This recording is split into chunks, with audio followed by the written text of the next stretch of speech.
A gente fica muito feliz em poder participar desse momento especial de oração, no qual a gente pode ousar pedir mais ao Senhor, a gente pode buscar a face dele para poder conhecê-lo melhor. E hoje eu gostaria de fazer com vocês uma breve meditação aqui no livro de 1 Crônicas, no capítulo 4. 1 Crônicas, capítulo 4. Eu já estou abrindo aqui a minha Bíblia, se você puder abrir aí a sua Bíblia também, 1 Crônicas, capítulo 4.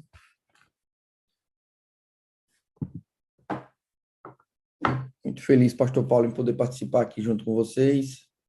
A gente está voltando de Petrolina. Vejo aqui alguns irmãos de Petrolina. Fico bem feliz por isso. A gente chegou ontem uma viagem de carro para trazer algumas uvas. E aí a gente prefere vir de carro quando vem de Petrolina, né, gente? E aí agora, nesse dia que a gente começa buscando a face de Deus, a gente fica muito mais próximo do ideal do Senhor para nós. 1 Crônicas, capítulo 4, tem um texto clássico daqueles de genealogias. E genealogias são livros que abalam a fé até mesmo dos mais aguçados estudantes da Bíblia. Ora, eu conheço muita gente que parou de ler a Bíblia ou parou o seu ano bíblico, deu uma pausa no seu ano bíblico exatamente quando chegou nos livros de genealogias. Porque as genealogias, elas parecem muitos textos sem sentido. Na verdade, elas parecem listas de cartórios. Fulano gerou Cicrano, que gerou Beltrano, que gerou esse, que gerou aquele outro, e parecem textos muito enfadonhos, para ser bem sincero com vocês. Eu já perguntei várias vezes a Deus, Deus, eu não gosto desse negócio de genealogia, não. Eu queria que o Senhor me ajudasse com isso aí, porque está na Bíblia, é importante, eu só não consigo entender a importância disso. E quando eu observo aqui, 1 Crônicas, capítulo 4, 1 Crônicas, capítulo 4, eu vejo uma lista de nomes de pessoas que eu praticamente não sei nem quem são, jamais tinha ouvido falar sobre eles. Então, a primeira coisa que eu aprendi com as genealogias, depois de meditar um pouco, é que às vezes a gente só quer dar atenção àquelas pessoas que fizeram algo importante.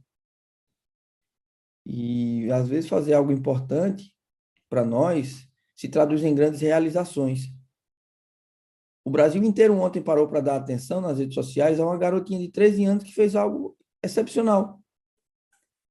Fazer algo excepcional para aquela garotinha de 13 anos foi a razão da fé dela. Ela ganhou uma medalha de prata no skate, a fadinha do skate.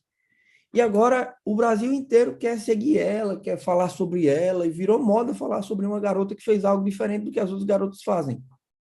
Mas interessante que Deus não é desse jeito. Deus olha para todas as garotas de 13 anos igualmente. Deus dá atenção para todas as pessoas de 13, 14, 15, 16, 20, 50, 60, 70, 80, 90 anos igualmente. Observando a lista das genealogias, você vê que Deus colocou muita gente que tecnicamente não era famosa, ou que a gente poderia até dizer que não era gente importante na Escritura Sagrada. Para mim, isso significa que você não precisa chamar a atenção dos homens para chamar a atenção de Deus. Isso é muito interessante, porque a gente acha que grandes realizações sempre têm a ver com grandes construções, grandes feitos. Ah, fulano tornou-se líder, sei lá, político de determinado lugar, fulano aqui agora tornou-se um grande pastor, e esse aqui tornou-se um grande empresário, e a gente gosta do que é grande, do que é grande, do que é grande, mas esse Deus que é grande, de uma maneira misteriosa, ele também olha para os pequenos. E ele olha para os pequenos do mesmo jeito que ele olha para os grandes. E é por isso que hoje a Bíblia vai transformar um homem em alguém, vai chamar um homem, assim, como é que eu posso dizer? De extraordinário, essa é a palavra que eu estava buscando na minha mente, porque ele simplesmente fez algo que a gente consideraria muito simples. Então eu quero ler com vocês aqui, 1 Crônicas, capítulo 4, versículo 9 em diante. 1 Crônicas, capítulo 4, versículo 9. Queria convidar você a fechar seus olhos, abrir seu coração e vamos agora falar com o Senhor antes de lermos a sua palavra.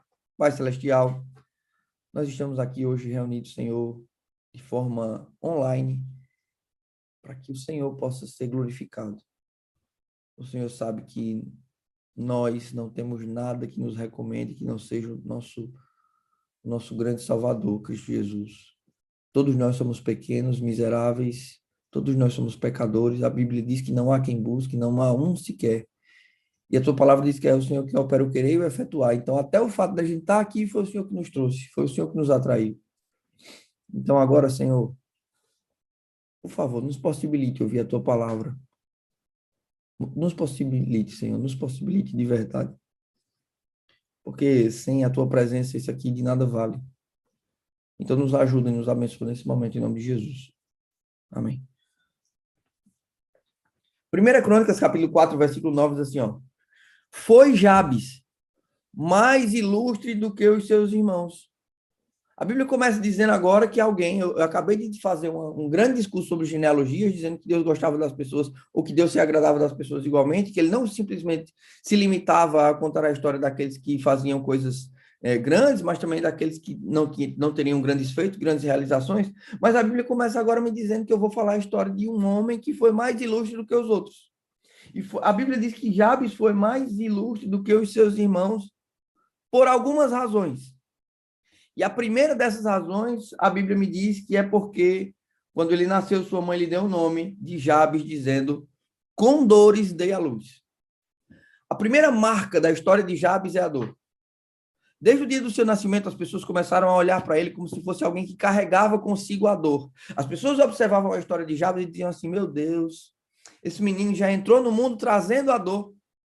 E Jabes, ele não tinha outro significado se não fosse aquele que traz a dor. Era exatamente isso que significava.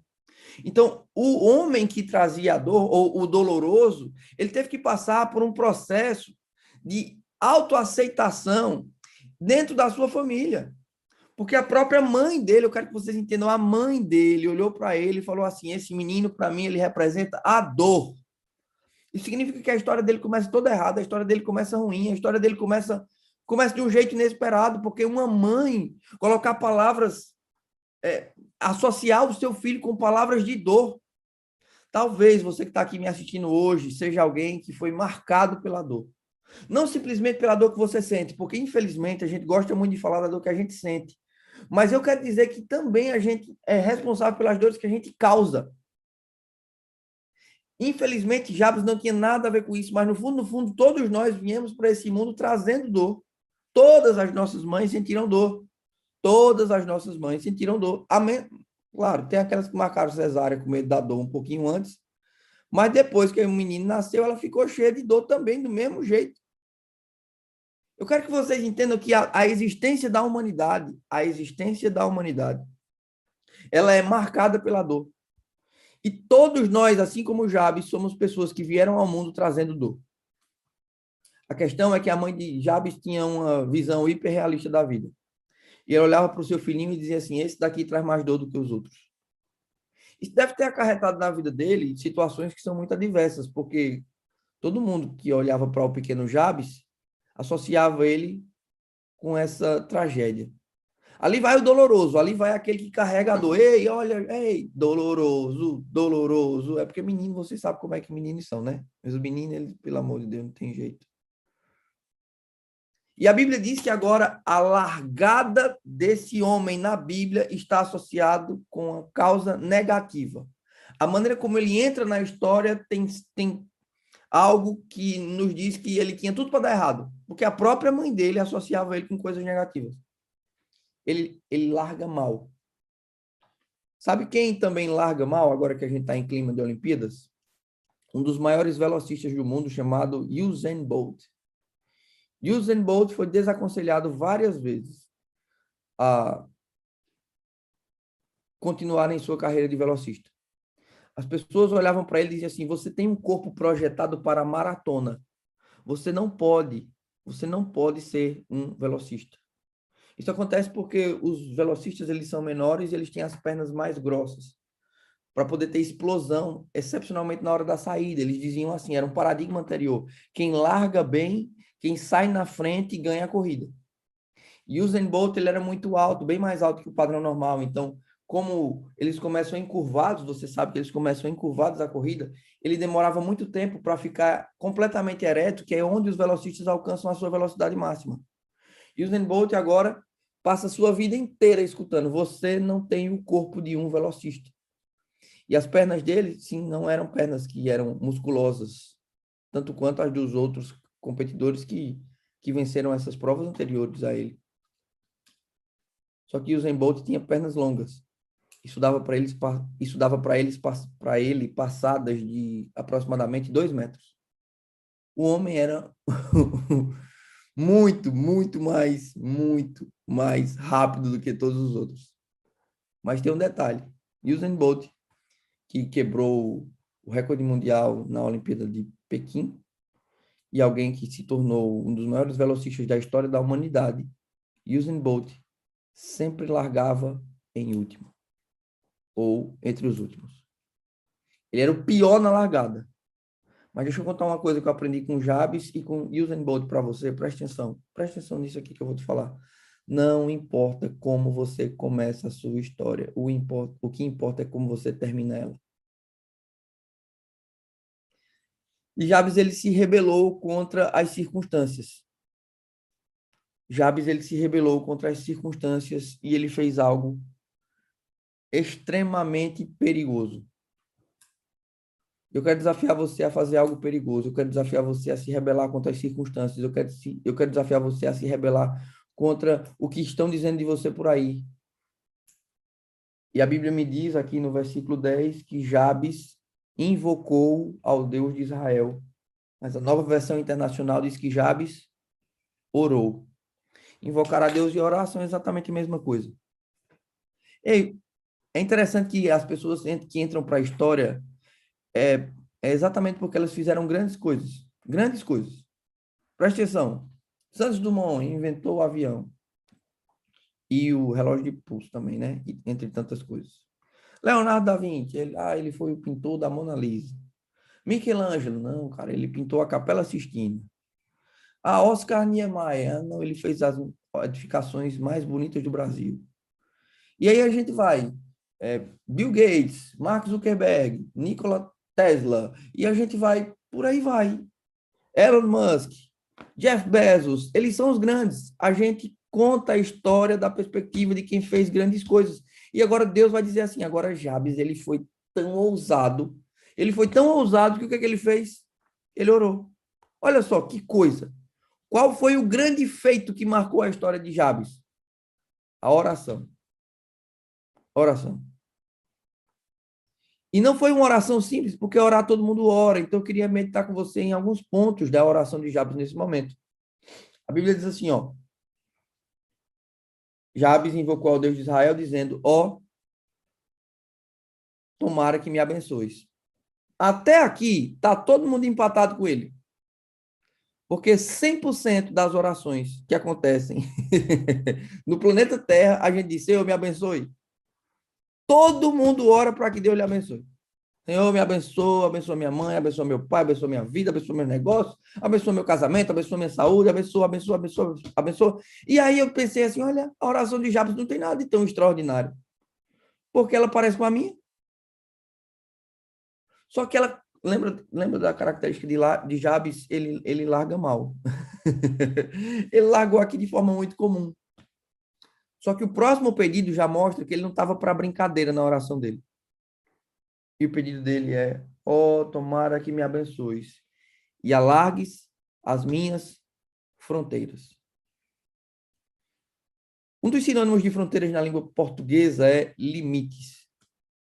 Ei, vamos trocar a palavrinha fronteira por limite para ver se você consegue entender nessa madrugada. Às 5h45 da manhã, o que é que Deus quer te dizer? Senhor, expande os meus limites. Sabe qual que é o nosso problema? É que a gente quer viver uma vida limitada. Mas nós temos um Deus que está disposto a nos dar bênçãos ilimitadas. Jabes olha para o céu e diz assim, Senhor, cansei dessa vidinha. Eu quero um vidão.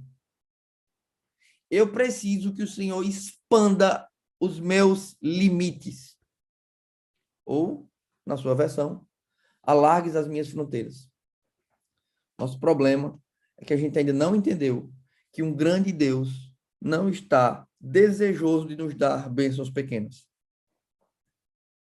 Um grande Deus tem para você hoje bênçãos grandes. Se você ousar pedir mais. Olha o que Jabes fez. Ele ousou pedir mais. E o que é que ele pediu mais? Ele pediu que a vida dele fosse maior. Quanto mais limites você tem, menor é o que você tem para oferecer. Menor é o que você tem para viver. Imagine que você tem uma casa pequena. E nessa sua casa pequena, você vai ter algumas dificuldades. E aí você diz, ó Senhor, tomara que o Senhor aumente a minha casa. Estou dando um exemplo a isso. E agora a casa começa a ficar maior. Ia ficar maior. Ia ficar maior. Ia ficar maior. Ia ficar maior. Quando eu era criança, ali na cidade de Caruaru, imagino que deve ter alguém de Caruaru aqui agora nos assistindo. Um abraço para você que é de Caruaru. Eu lembro que eu passava na rua Alferes Jorge e tinha uma casa que eu passava de ônibus todo dia naquela casa. Eu dizia assim: meu Deus, um dia eu vou morar numa casa dessa. Casa grande, com piscina, uma mansão. Eu pensava, meu Deus, eu quero morar numa casa dessa. Aí, muito tempo depois, a minha esposa não é da mesma cidade que eu.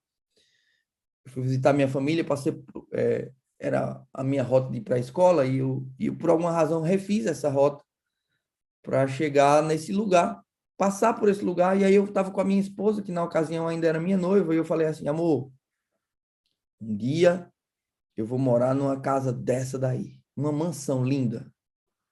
A minha esposa falou assim, ó, Deus me livre. Falei, gente, meu Deus do céu, quem é que não quer morar numa mansão, gente? Essa mulher tá doida, não quer morar na mansão. Aí eu falei, amor, tu não entendeu, não, é essa casa aqui, ó, olha que casarão. Ela fez, Deus me livre. Aí eu falei, amor, não tô te entendendo, eu não tô te entendendo. Eu estou dizendo que eu quero morar na casa grande. Eu estou dizendo que eu quero morar numa casa bonita. Eu quero dizer que eu tô, ó, piscina, amor, meu Deus do céu. Eu quero morar ali.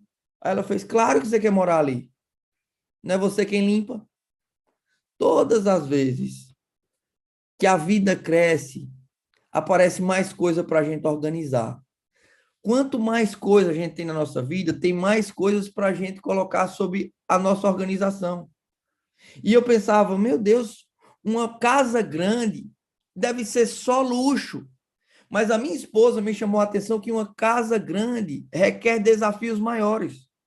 Só que como eu não consigo aceitar o que as pessoas me dizem facilmente, eu tenho esse problema.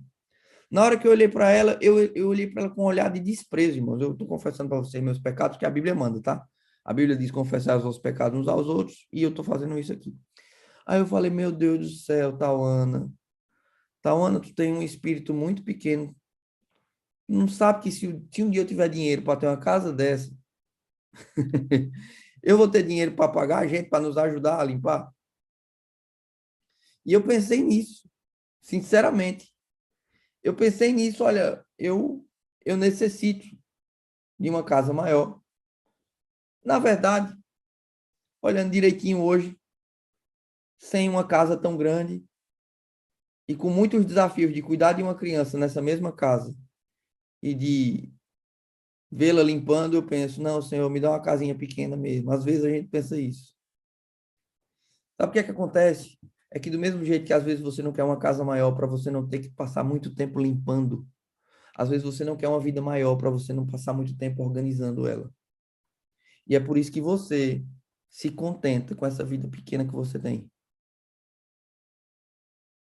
Você nasceu, cresceu, casou, você teve filhos ou não, e tá aí. Passou num concurso, assinou a carteira, só por uma razão. Porque você quer a palavra, essa é a palavra que acaba com a vida do brasileiro. Eu vou dizer ela aqui agora. Eu vou te dizer a palavra que acaba com a vida do brasileiro. A palavra que maltrata a nossa vida espiritual. Sabe o que a gente quer? O brasileiro, ele vive em busca disso. Chama estabilidade. Às vezes a gente tem um salário que é metade do que a gente pode ter somente porque a gente sabe que ele é certo e vai cair na conta todo mês. E é por isso que o Brasil é um dos países onde as pessoas mais têm medo de empreender, porque a gente gosta de estabilidade. E eu até aceito você querer ter estabilidade na sua vida financeira, porque você não precisa ter ambições materiais, você não precisa disso para você ser feliz, mas você precisa ter ambições espirituais para ser feliz. Jabes disse assim: eu preciso que o Senhor alargue as minhas fronteiras. Eu preciso que o Senhor aumente a minha vida. Eu cansei dessa vidinha. Eu preciso de um ministério na igreja, eu preciso me envolver na salvação de pessoas, eu preciso me envolver na salvação de almas, eu preciso crescer. Eu preciso ser alguém que vai abençoar pessoas, porque quando o meu cálice transborda, ele enche o cálice do outro. Eu preciso de uma vida cheia de bênçãos, eu preciso viver o sobrenatural, porque, Senhor, os meus limites estão impondo para mim uma vida pequena. Eu quero dizer para você que você é filho de um grande Deus, então não aceite viver uma vida pequena. Não aceite viver uma vida pequena. A Bíblia continua me dizendo que a oração dele vai ficando cada vez mais bruta, viu? É desenrolado. Porque depois que ele diz ao Senhor, tomara que me abençoe e alargue as minhas fronteiras, ele diz que a tua mão esteja sempre comigo. Eu não sei se em algum momento da sua vida, eu não sei se em algum momento da sua vida você já teve que pegar na mão de alguém, andando na rua, provavelmente sim, e encontrou um orelhão, um poste, ou pessoas que estavam vindo na sua direção, e você teve que soltar a mão, ainda que fosse para pegar na frente. Você solta a mão, caminha um pouco para logo em seguida pegar. Jabes diz assim: Senhor, pode estar o que for na minha frente, pode aparecer um prédio, uma casa. Eu dou a volta segurado na sua mão, não tem problema, eu vou aqui atrás do Senhor, mas eu não solto a sua mão, que a tua mão esteja sempre comigo. E sabe qual é o outro problema das vidas pequenas? As vidas pequenas que elas estão muito limitadas, elas são vidas onde nós estamos segurando as mãos erradas. Porque toda vez que alguém nos leva para encontrar algum tipo de obstáculo, a gente solta a mão dessa pessoa. A gente aprendeu a viver assim, ó. Toda vez que alguém nos leva, alguém está nos levando e a gente vai de encontro a algum obstáculo, a gente solta a mão dessa pessoa. Agora, olha o perigo disso para a nossa vida espiritual. Porque na calçada, tudo bem, você soltou a mão, beleza. Mas na calçada, na calçada da vida, quando você está andando e você encontra um obstáculo e você solta a mão de Deus, você pode perdê-la e ter muita dificuldade para retomá-la. Não solta a mão de Deus, amigo. Não solta a mão de Deus, amiga. São 5h53 da manhã, eu estou aqui para te falar o óbvio, porque a oração de Jabes, ao mesmo tempo que ela é ousada, ela é óbvia. Não solta a mão de Deus. É como diz aquele hino, gente, aquele hino que a gente ama, segura na mão de Deus e vai. Vai segurado na mão de Deus. Pelo amor do Senhor, não solta a mão dele. Solte a mão da sua mãe, solte a mão do seu pai, solte a mão do seu marido, solte a mão dos seus filhos, solte a mão da sua esposa, solte a mão de quem for preciso, mas jamais solte a mão de Deus. Porque tem hora que os interesses humanos, eles são diversos. E a pessoa que quer ir pela esquerda, a outra quer ir pela direita. E você vai ter que soltar a mão, nem que seja momentaneamente. Mas há segurança em seguir os passos de Deus.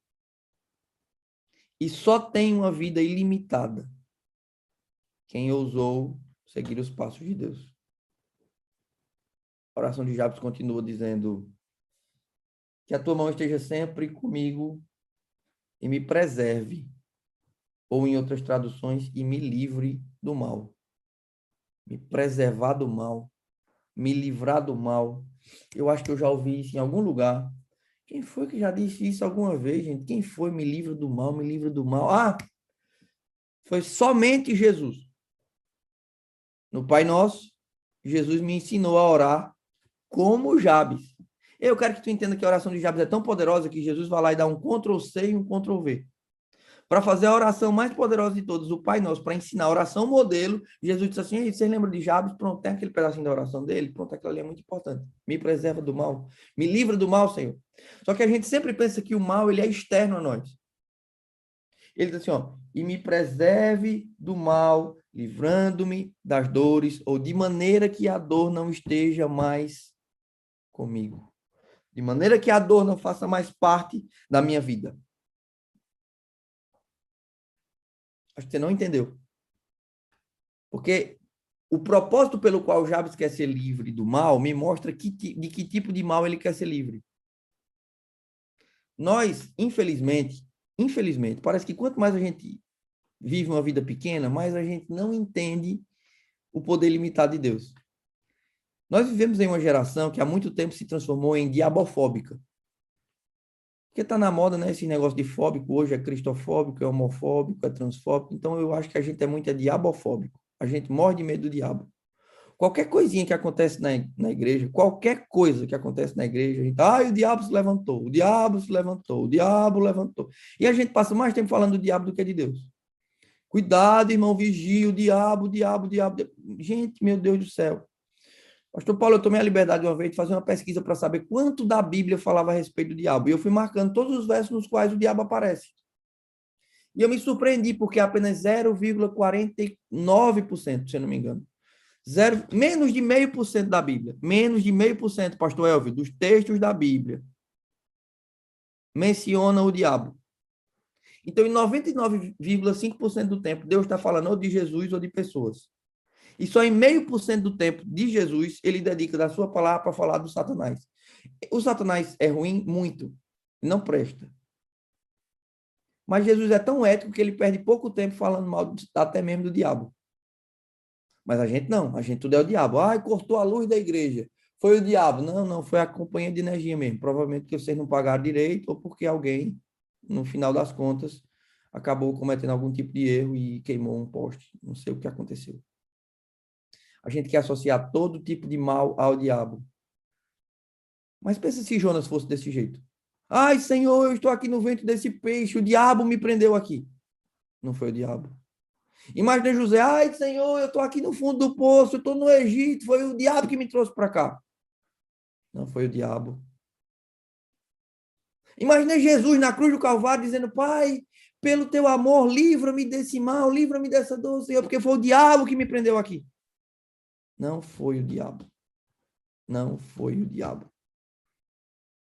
E do mesmo jeito que não foi o diabo que trouxe circunstâncias ruins para a vida daquelas pessoas, talvez. Eu não estou aqui, gente, presta atenção. Não estou aqui sendo advogado do diabo, tá bom? O diabo ainda é inimigo dos irmãos. Não pense, meu Deus, esse pastor Diego é doido, ele tem pacto com o diabo, estou defendendo ele aqui 6 horas da manhã. Não tem nada a ver, não é isso. Eu estou querendo te dizer que eu tenho um pacto com Jesus. E ao invés de ficar mencionando o nome do diabo, eu prefiro passar a minha vida inteira mencionando o nome que está sobre todo nome. Eu prefiro passar a minha vida toda não fugindo da ira do diabo, porque a Bíblia diz que irou-se o dragão contra a mulher e foi pelejar contra o restante de sua descendência. O povo diz, meu Deus, o diabo está irado. Gente, a ira do diabo não pode fazer nada contra o amor de Deus. Ele só pode dar chilique. Menino, pirrento, no chão, esperneando. Pronto, é só o que ele pode fazer. Então, quando você tem noção de que você está do lado de um Deus que tem poder ilimitado, o diabo que tem poder limitado é um detalhe. É um detalhe. Agora, se já está pedindo para que ele seja livre do mal e ele não está falando do diabo, ele está falando de quem? É só você prestar atenção no finalzinho. De maneira que eu seja livre da dor. Opa! A dor me lembra do próprio Jabes. A história dele está associada com a dor. Em outras palavras, é como se ele estivesse dizendo assim, Senhor, me livra do mal, me livra de mim. Ei, amigo, você que me assiste de qualquer um dos lugares da União Nordeste Brasileira, ou desse Brasil, ou do mundo afora, deixa eu falar uma coisa para você aqui, muito real, muito real. São 6 da manhã em ponto. E eu preciso que você grave isso que eu vou te falar no teu coração. Por favor. Você não prestou atenção, preste atenção agora. Acorda, 6 horas, bora. Agora o galo está cantando. Então você vai prestar atenção no que eu vou te falar. O maior inimigo da minha vida não é o cara do inferno, é o cara do espelho. Ei, o cara do espelho não é nenhuma entidade sobrenatural, não, tá? É o meu reflexo mesmo, sou eu. Se você não entendeu, eu tô falando de mim mesmo. A pessoa que mais causou danos à minha vida tá agora sentado na frente desse computador pregando para vocês. Você tem trazido muitos males para sua vida. E você tem trazido males porque você não tem tido coragem de ousar pedir mais. Não é somente em se causar prejuízo, mas é também em evitar as bênçãos que você pode receber. Porque Deus está dizendo assim, peça, pedi e dá-se-vos-á. Peça, peça e peça muito, peça com força, peça grande. Aí você diz assim, ai Senhor, deixa eu passar naquele concurso. Gente, pelo amor de Deus, isso é muito pequeno. O culto de quarta-feira, nas nossas igrejas, é uma expressão de como nós pedimos coisas pequenas. E ainda bem que a gente está aqui reunido hoje, 6h01 da manhã, para quê? Para ousar pedir mais. Porque Jabes ousou pedir mais. Ele disse, Senhor, eu quero uma vida ilimitada, eu quero a tua mão sempre comigo. Eu não quero a tua mão comigo de vez em quando, não. Eu quero ela sempre comigo. Eu quero a tua mão comigo na faculdade, eu quero a tua mão comigo no trabalho, eu quero a tua mão comigo no meu casamento, eu quero a tua mão comigo no clube, eu quero a tua mão comigo na igreja, eu quero a tua mão comigo no trânsito, eu quero a tua mão comigo sempre. E ele diz, tomara que o Senhor me preserve do mal, porque eu não quero mais viver na dor. A minha mãe disse que eu trago dor para as pessoas, mas agora eu não quero mais viver com dores. Eu quero ser livre da dor. Eu quero mudar de identidade. Eu quero assumir de fato quem o Senhor deseja que eu seja. Eu não sou o que as pessoas dizem que eu sou, Pai. Eu sou o que o Senhor diz que eu sou. Eu sou o que a tua palavra diz que eu sou. A minha mãe, que é a pessoa que eu mais amo, ela disse que eu era o doloroso. Mas o Senhor tem uma vida diferente para mim, uma vida que não está repleta de dores. E a Bíblia me diz que Jabes orou. E isso foi o que tornou ele mais ilustre do que os seus irmãos. A Bíblia começa dizendo assim: ele foi mais ilustre. Em outras palavras, no meio de um mundo ordinário, quem ora se torna extraordinário.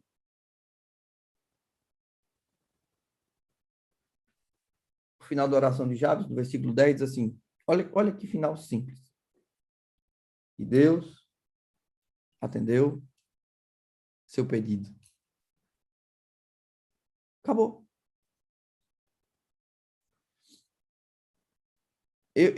Essa frase é tão simples que eu já até reclamei com Deus sobre ela. É tão simples que eu já disse assim, Deus, é sério isso? Porque parece que assim, quando você vai num restaurante, e aí a pessoa que está lá, o garçom, chega lá e fala assim, ó, qual é o seu pedido? Aí você fala, não, eu quero um hambúrguer de soja, eu quero um suco detox e tal, tudo vegetariano, eu sou adventista, né? Por aí vai. O que é que você deseja? Quero desejo isso. O cara fala, seu pedido foi anotado. E vai lá preparar. Eu falei, Deus, é só isso? É sério? O senhor não pediu um compromisso dele? O senhor não pediu que ele acordasse de madrugada para fazer essa oração? O senhor não pediu que... O senhor não tentou dificultar as coisas? Não é fácil assim? É fácil desse jeito? É. Porque nós estamos muito mal acostumados pensando que Deus não deseja nos dar as bênçãos maiores.